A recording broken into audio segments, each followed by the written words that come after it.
नमस्कार, स्वागत है आपका आरपीडी न्यूज में।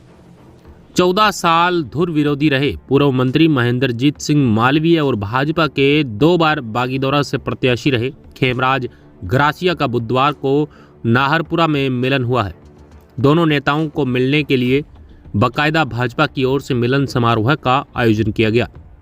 साल 2010 से पहले खेमराज ग्रासिया और पूर्व मंत्री मालवीय दोनों की जोड़ी बागीदौरा में खूब लोकप्रिय थी, लेकिन 2010 के बाद से ही दोनों नेता धुर विरोधी हो गए, यानी एक दूसरे को देखना तक पसंद नहीं करते थे।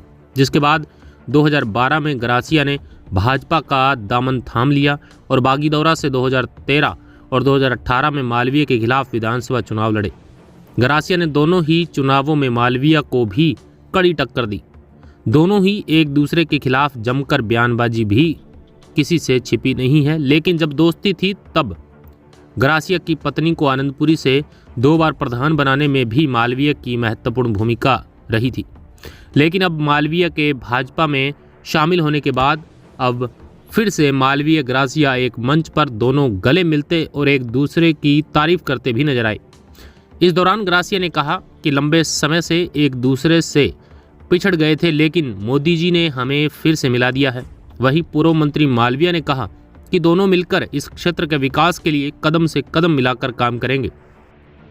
मिलन समारोह में जिला अध्यक्ष लाभचंद पटेल, जिला प्रमुख रेशम मालवीय, गढ़ी विधायक कैलाश मीणा, जिला महामंत्री मुकेश शर्मा, प्रधान हरिशंकर देवत्रा, उप प्रधान प्रेम प्रताप मालवीय, सुरेंद्र सिंह राठौड़, लोकसभा चुनाव संयोजक हरीश पाटीदार, भाजपा जिला प्रभारी दिनेश भट्ट, हैप्पी सिंह, छगनलाल नेनामा, मंडल अध्यक्ष नाहरपुरा अरविंद सिंह राठौड़, धनपाल टेलर, गोल्डन सिंह छाजा, नानूलाल पटेल, सुरेश पारगी, महामंत्री सहित क्षेत्र के भाजपा कार्यकर्ता मौजूद रहे। संचालन प्रदीप दीक्षित द्वारा किया गया। Bureau report, RPD news, Banswara.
लेकिन दिन के अंदर शेर घूमते हुए देखे। एक वक्त तो मारा खटला तला था कि बुकड़ो काटो नहीं मिल रही। ये जमाना था। इस जमाने के अंदर हम मेहनत करके और बड़े संघर्ष के साथ में जीवन को आगे बढ़ाया है। खूब पदों पे मैं रहा हूं, पढ़ा लिखा व्यक्ति हूं, लेकिन धार्मिक प्रवृत्ति मेरे शरीर में, मेरे मन में, मेरे मस्तिष्क में कूट कूट के भरी हुई है। बेणेश्वर का काम किया, मानगढ़ का काम किया, गोटियांबा का काम किया। आज खेमराज जी ने जो भजन गाया, ये भजन कहां से आया? ये भजन तो गोविंद गुरु लेके आए हैं।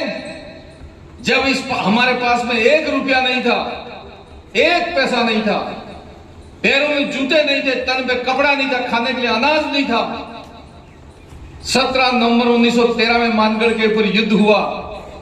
कितने साल पहले गुरु गोविंद ने आदिवासियों को जगाया, और जगाने का मूल कारण था खाली भजन। दोणी स्थापित करो, भजन करो, साफ सुथरे रहो, दारू मत पियो, लड़ाई झगड़े मत करो, वेट विकार बंद करो। इस तरह का एक गुरु गोविंद ने आंदोलन चलाया, और इस आंदोलन की वजह से मानगढ़ के ऊपर लाखों लोग इकट्ठे हो गए। और 17 नवंबर 1913 में प्रातः 7 बजे अंग्रेजों ने गोली चला दी और 1,500 आदिवासी भाई मर गया। अब वो मर तो गए, लेकिन हम सबको आजाद कर गए। आज देश की आजादी के अंदर कई लोगों ने अपनी कुर्बानियां दी। कांग्रेस वाले कहते हैं कि हमने अकेले कुर्बानी दी। उस टाइम में न तो कांग्रेस थी न भाजपा थी। उस वक्त तो देश कौन में, देश के लिए कौन काम करेगा, मुल्क हमारे सामने लक्ष्य था, हमने इसके लिए काम किया था। और इसलिए मैं भारतीय जनता पार्टी में आया हूं, मुख्यमंत्री जी को धन्यवाद करता हूं। विधानसभा में मुझे अपना मकान लेना था और मुख्यमंत्री जी ने मुझे बुलाया और उस दिन मेरी शपथ होनी थी कि मैं पहले शपथ ले लो फिर मकान की बात करूं। तो मैं शपथ ले रहा था, उस वक्त मुख्यमंत्री जी भी सदन में आ गए और आधे घंटे श्रद्धांजलि देने के बाद में आधे घंटे विधानसभा स्थगित होगी तो सबसे मुख्यमंत्री जी मिल रहे थे। तो मैं भी मिला और मैंने कहा साहब मुझे आपसे बात करनी है। तो उन्होंने कहा मुझे भी आपसे बात करनी है। बस इतनी सी बातें हुई है। अंदर जाके बात की, मकान का जो फैसला होना तो फैसला हुआ। कहा कि तेरा इरादा क्या है, मैं कब से बुला रहा हूं, आ क्यों नहीं रहा। मैं कहा मुझे तो किसी ने नहीं कहा।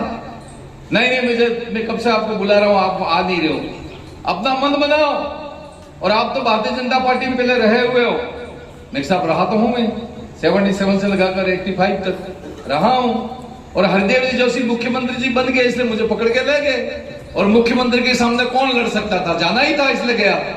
लेकिन आज मुझे बहुत खुशी है, देश और दुनिया को हमने देखा है जो मोदी साहब की ताकत है वो वर्ल्ड में किसी के पास में नहीं है।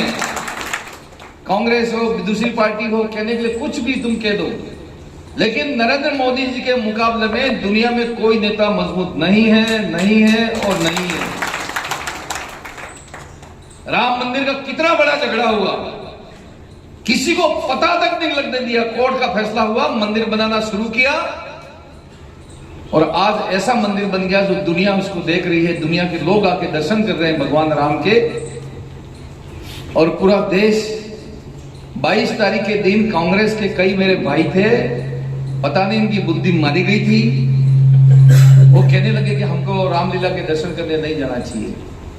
अरे गजब होगी यार, ये देश है, देश की कितनी जातियां, कितने धर्म है, कितने देवी और देवता हैं, क्यों आपको ऐसा बोलना पड़े। लेकिन मैं ये बात कह सकता कि उसी दिन हमारा आला कमान तो कह रहा है कि हमको भगवान राम मंदिर में नहीं जाना है, लेकिन महेंद्र मालवीय नालपुरा के अंदर आके राम मंदिर की स्थापना करता है, मूर्ति स्थापना की। जल्दा में जाके मूर्ति स्थापना की। मैं कि जो भी एक्शन लेना होगा मेरे खिलाफ में लेंगे, लेकिन जो मेरा मन करता है और मैं हिंदू धर्म को स्वीकार करता हूं, इसलिए मेरा धर्म बनता है कि इस काम को मैं करूं। और किया इसका। रात को 10 बजे मैं सो रहा था, वैसे ही रेस्ट कर रहा था और मुख्यमंत्री जी का टेलीफोन आया, महेंद्र मालवीय कहाँ हूं। मैं साहब मैं अपने गांव हूं, बांसवाड़ा हूं। क्या कर रहे हो? मैं कोई नहीं, घर पे ही हूं। कि आप जयपुर निकल के आ जाओ और पूरी तैयारी करके आओ। मैं कहा मैं क्या तैयारी करके जाऊं, कपड़े तो अटैचिंग तैयार है, रुपया कितना चाहिए बनाने के लिए। सुबह हवाई जहाज पकड़ के गया, वहां मिले कि आपको दिल्ली बुलाया गया है। कि अब तो महेंद्र मालवीय बन गई बात, तो अब आना कानी करना की वो बात तो है नहीं। जब मन ही हमारा बन गया है कि चलो दिल्ली गए। मुझे आज खुशी है इस बात की बट साहब कि एक प्रदेश का राजा एक मेरे जैसे आदमी को पकड़ के राष्ट्रीय अध्यक्ष जी के पास ले जाए। नड्डा साहब वहां बैठे हुए थे, मैं समझ रहा था कि अमित शाह साहब अकेले ही होंगे। वहां अंदर गया 10:30 बजे तो नड्डा साहब भी बैठे हुए थे और अमित शाह साहब भी बैठे हुए थे और मैं और मुख्यमंत्री जी अंदर गए। मैं कि महेंद्र मालवीय तेरी संचय थी कि नड्डा साहब मिलेंगे कि नहीं मिलेंगे, ये अलग से टाइम लेना पड़ेगा। एक तो बाकी खुल गया कि दोनों मिल गए और तीसरा मुझे लेके गया, अपनी तो होगी बल्ले बल्ले।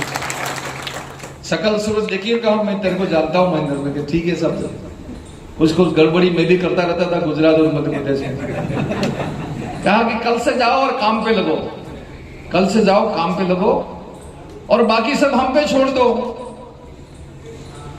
उससे ज्यादा मैं इनसे क्या बात कर सकता था। और दूसरे दिन आके प्रदेश भारतीय जनता पार्टी कार्यालय में मेरी सदस्यता ग्रहण हुई उस दिन पूरे देश और दुनिया का मीडिया वहां पे बैठा हुआ था, मीडिया वहां बैठा हुआ था।